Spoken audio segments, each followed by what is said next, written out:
Some minor college bowl games and the playoff lineup for the NFL be damned today as what should be a fairly slow basketball, football, sports day prepping for going back to work on Monday turns into an all hands work for everyone working in news today as we are dealing with an let's just call it an invasion that was pretty quick and easy.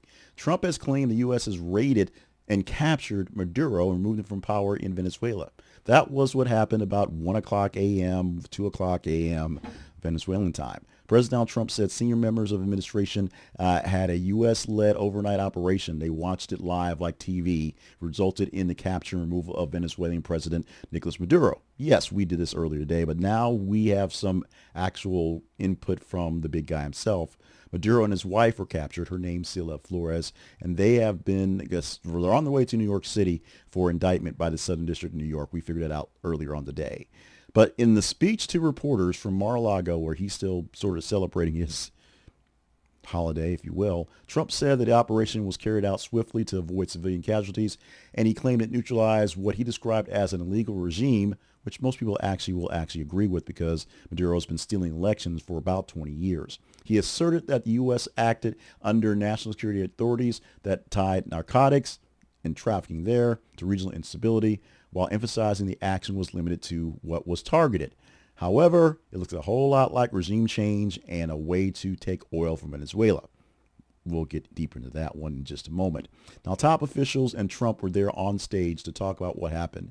Rubio spoke and Hegseth spoke and General Kane spoke talking about what's going on. And in all of the bragging and all of the kind of boasting and sort of shaking their fists, General Kane gave a nice, long, and detailed description, as you do, of these situations. Marco Rubio seemed like he wasn't quite prepared to speak, didn't seem like he had any notes ready to go, anything zingers to put out there, and when asked about a couple things here or there, seemingly caught off guard when supposedly he had been in talks with Maduro for days, trying to convince him to go to live out his days on an island someplace, as opposed to us picking him up in the middle of the night.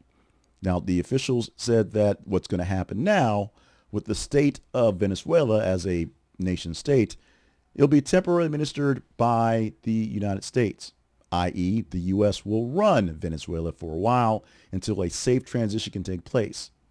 That's a quote. What does that mean? We're not quite sure, but it does seem like it needs elections and restoration of democratic institutions, and maybe the installation of that lady they actually voted into, well, she didn't vote her to be president, they voted in somebody else, but that's not who's in charge.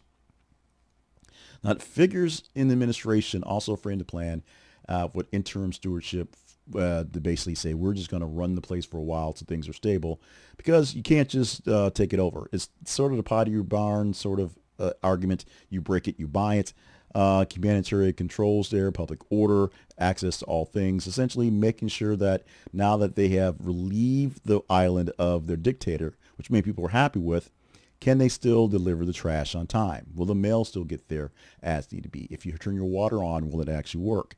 Things like that. It takes a lot of work and effort to run a country, just in general, even if running a country as poorly as Venezuela did is what was there. Now, U.S. officials described the raid as coordinated military law enforcement action. There were law enforcement officers on the helicopters and on the boats alongside with military members of all forces, designated to seize Maduro under outstanding U.S. indictments and prevent retaliation by loyalist forces. Essentially, Delta Force was there to make sure that the cops weren't not being harmed when they put out the warrant. They claim key command and control sites were secured and that no senior Venezuelan officials beyond the first family were targeted.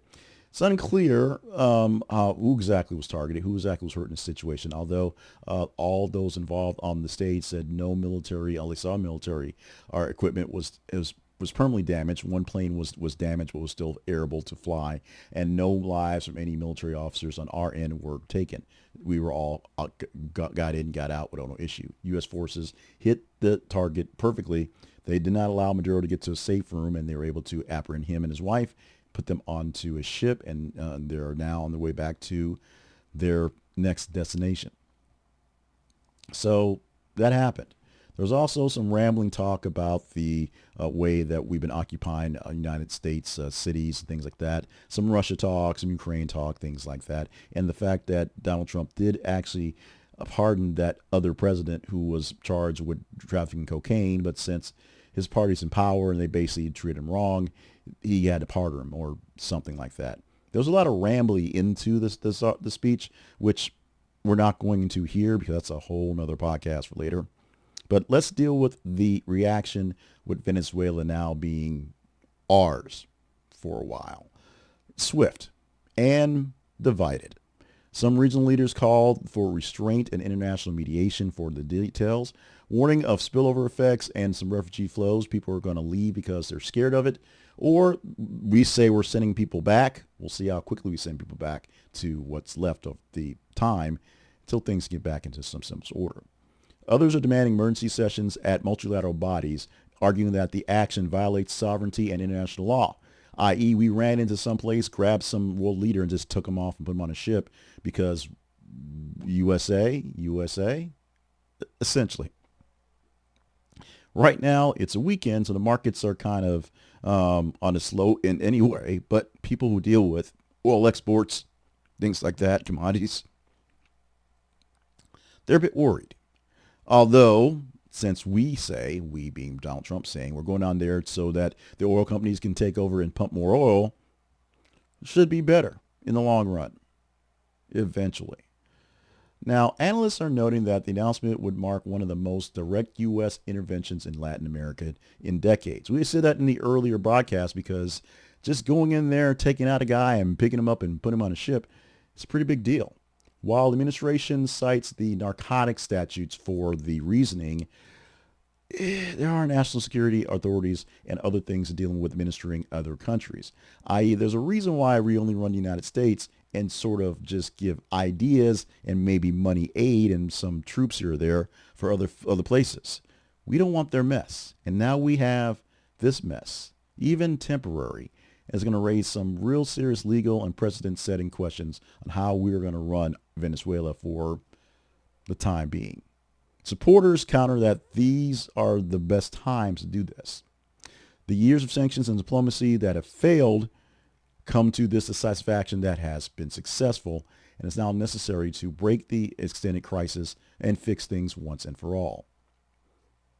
On the pro side, this nice little coup thing we had could rapidly unlock humanitarian access and stabilize energy infrastructure if security holds the area. Also removes a long-sanctioned leader who was accused by the U.S. of criminal conduct. It creates a pathway, even if it's an incredible and time-limited one, for elections and international reset to basically fix Venezuela. It may not have been the perfect action, it may not have been a great action, it might turn out to be illegal, but it worked, and it's going to work, and the ends will justify the means pretty quickly, so says Donald J. Trump. Meanwhile, international backlash, expected. Legal challenges, definitely. And regional destabilization, maybe. It's unclear about the exit timeline that we have. We said we're going to run this place for a while. What is a while? Nobody knows. Nobody can figure it out. And what's going to happen between the start and the end? This may bring up ideas of how long we spent in Iraq and the whole pulling out of Afghanistan thing that Trump says was terrible, although he basically put the clock on Biden's timeline, so wasn't much he can do about that one. There's also the danger of miscalculation. Essentially, did we do the right thing? Is this the right place to do this push? We shall see. So this is all based off information that is fairly fresh, extremely new, and let's just say limited, because while many people are on TV right now, many congressmen and senators are, throwing up their fists saying they were not informed. We get some reporting that the Gang of Eight, the folks that kind of get these little things up front, did get something. And while Trump did say they didn't tell Congress about this in detail, or actually Rubio said he didn't tell Congress about this in detail beforehand because it's based off a timeline and weather and things like that. Trump quickly jumped in with, we didn't want no leakers. We didn't tell any guys. So there's that. There's kind of always that. So we broke it. We bought it. We're going to fix it. And guess what? It's going to pay for itself. The oil that we're going to send the oil companies down there to fix the infrastructure, and by infrastructure we just mean the oil, not necessarily, the water lines and the power lines, things like that. Things we could fix in Puerto Rico. It's going to pay for itself. It's going to pay all the people in Venezuela to live great lives. It's going to pay all the people who left Venezuela to come back. It's going to pay us back for all the stuff we had to do to deal with it. And it's going to pay the oil companies because they don't do stuff for free. If you didn't think the mounting of stuff around Venezuela and the sniping of boats and the back and forth we've had for quite some time was not about regime change, which there will be now because we're taking over, and oil, because there will be now because we're taking over, then you're misguided. You may think it's a byproduct, but the byproduct was already thought up in the process when we did this. At least we're thinking ahead this time, I guess. In some cases, we don't. How? Why? What? So many questions that need to be answered about this that we will basically be debating with ourselves and with other folks, and unfortunately with people that we disagree with, until it will turn into some fairly big fights. So I'm giving you a chance to disagree with me here, fight me here in the comments on what we're saying here. No, I am not defending Nicolás Maduro because he's a terrible person. And no, I am not at all bit sorry for whatever will happen to him, because he deserves it. But do the people of Venezuela deserve what they have now in the aftermath? These are pictures that I pulled. A picture that's there is just a picture that I use for the graphic. It's not something wow now. And what you see now is some in the Venezuelan in their commentary, in this plural, just nice, clear, pretty pictures because they don't want anyone to think anything bad's going on. And in the meantime, we do have a lot of people here, expatriates of Venezuela, who are glad to see Maduro being picked up and pulled away. Yet the plurality of them I've seen in the comments have said, but now the hard part is, what do we do with Trump now that he's sort of in charge? What do we do with Trump now that he's sort of in charge? How's this thing going to actually play out in the long run? It's a weekend. It's a few hours away from real football, so most people won't be paying attention to this one, at least for a while, to kind of get away with it. But that also means there'll be no actual news churn today. It will all be Maduro all weekend long. So that's what we have to look forward to here. Are you looking forward to it? Or it's just another thing where I'm just wasting my time and my electricity putting out these videos for you? Let me know in the comments.